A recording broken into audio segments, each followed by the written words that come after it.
திருப்பதி லட்டு தயாரிப்பில் விலங்குகளின் கொழுப்பு பயன்படுத்தப்பட்டிருப்பதாக குஜராத் தேசிய பால்வள மேம்பாட்டுக் கழகத்தின் ஆய்வறிக்கையில் தெரிவிக்கப்பட்டுள்ளது. ஆந்திர பிரதேச சட்டப்பேரவை தேர்தலுக்கு முன்பாக எடுக்கப்பட்ட மாதிரிகளை குஜராத் மாநிலம் ஆனந்த் மாவட்டத்தில் உள்ள தேசிய பால்வள மேம்பாட்டுக் கழகத்தில் கொடுத்து ஆய்வு செய்யப்பட்டதன் அறிக்கை தற்போது வெளியாகியுள்ளது. இந்த அறிக்கையின்படி திருப்பதி கோயில் பிரசாத தயாரிப்பிற்காக சேர்க்கப்பட்ட நெய்யில் சோயாபீன்ஸ், சூரியகாந்தி, ஆலிவ் எண்ணெய் உள்ளிட்டவற்றுடன் மீன் எண்ணெயும் சேர்க்கப்பட்டுள்ளதாக தெரிவிக்கப்பட்டுள்ளது. தேங்காய் எண்ணெய், பாமாயில், மாட்டுக் கொழுப்பு, ஆட்டுக் கொழுப்பும் சேர்க்கப்பட்டிருப்பதாக ஆய்வறிக்கையில் தெரிவிக்கப்பட்டுள்ளது.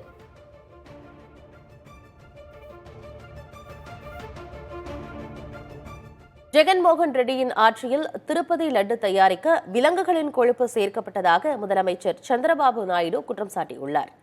தற்போது பிரசாதத்தின் தரத்தை மீட்டெடுத்துள்ளதாகவும் விளக்கம் கொடுத்துள்ளார்.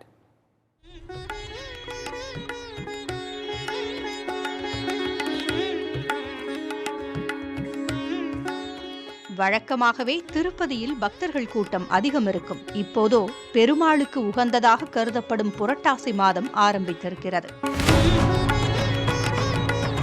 இதனால் வழக்கத்தை விடவே அதிக பக்தர்கள் வந்த வண்ணம் இருக்கிறார்கள்.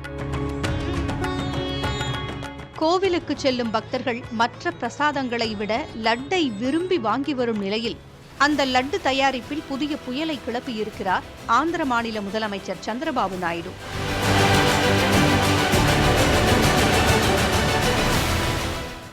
ஆந்திர மாநிலம் அமராவதியில் நடைபெற்ற தேசிய ஜனநாயக கூட்டணி எம்எல்ஏக்கள் கூட்டத்தில் பங்கேற்ற முதலமைச்சர் சந்திரபாபு நாயுடு புகழ்பெற்ற திருப்பதி லட்டு பிரசாதத்தின் புனித தன்மையை ஜெகன்மோகன் ரெட்டி தலைமையிலான அரசு கெடுத்துவிட்டதாக விமர்சித்தார். பக்தர்களால் மிகவும் புனிதமானதாக கருதப்படும் திருப்பதி லட்டு கடந்த ஆட்சியில் சுத்தமான நெய்க்கு பதிலாக விலங்குகளின் கொழுப்பை பயன்படுத்தி தயாரிக்கப்பட்டதாக குற்றஞ்சாட்டினார். தெலுங்கு தேசம் கட்சி ஆட்சிக்கு வந்த பிறகு பிரசாதத்தின் தரத்தை மீட்டெடுத்துள்ளதாகவும் தற்போது தூய்மையான நெய்யை பயன்படுத்துவதாகவும் கூறியுள்ளார். இதற்கு ஒய்எஸ்ஆர் காங்கிரஸ் தரப்பிலிருந்து கடும் அதிருப்தி கிளம்பியுள்ளது.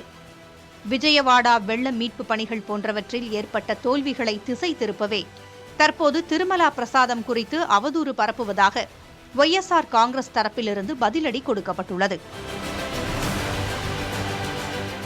இந்த விஷயத்தில் சந்திரபாபு நாயுடு குடும்பத்தோடு திருப்பதி மலைக்கு வந்து சத்தியம் செய்ய தயாரா என்று தேவஸ்தான அறங்காவலர் குழுவின் முன்னாள் தலைவரும் ஒய்எஸ்ஆர் காங்கிரஸ் மாநிலங்களவை எம்பியுமான சுப்பா ரெட்டி சவால் விடுத்துள்ளார். Whatever within this 100 days, since they could not do anything here, because they have promised so many, they could not fulfill anything. To divert the politics, he has gone to that extent, stooped down to that extent, to comment against our party and that, especially on TTD. TTD is people who believe that he is living God of Hindus. I believe that. That is the reason I challenged him. If he still believes that, let him come and swear before Lord Venkateshwara. I am ready for that. Otherwise, he should take back. Otherwise, if they are not reacting on this, I will go for legal action. Thirumalai Tirupati தேவஸ்தானத்தின் முன்னாள் தலைவர் பூமனா கருணாகர் ரெட்டி வெளியிட்டிருக்கும் அறிக்கையில் திருமலையின் பிரசாதங்கள் குறித்து ஆந்திர முதலமைச்சர் சந்திரபாபு நாயுடுவின் குற்றச்சாட்டுகள் மிகவும் மோசமானவை. கடவுளை அரசியல் ஆதாயத்திற்காக பயன்படுத்துபவர்களை கடவுள் மன்னிக்க மாட்டார்.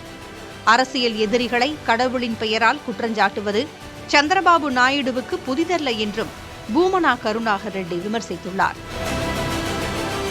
பக்தர்கள் புனிதமாக கருதும் திருப்பதி பிரசாத லட்டு தயாரிப்பில் ஆந்திர முதலமைச்சரே எழுப்பியுள்ள இந்த சர்ச்சை அரசியல் ஆதாயமா, பக்தர்களின் உணர்வோடு விளையாடுவதா என்ற கேள்வியையும் உருவாக்கியுள்ளது.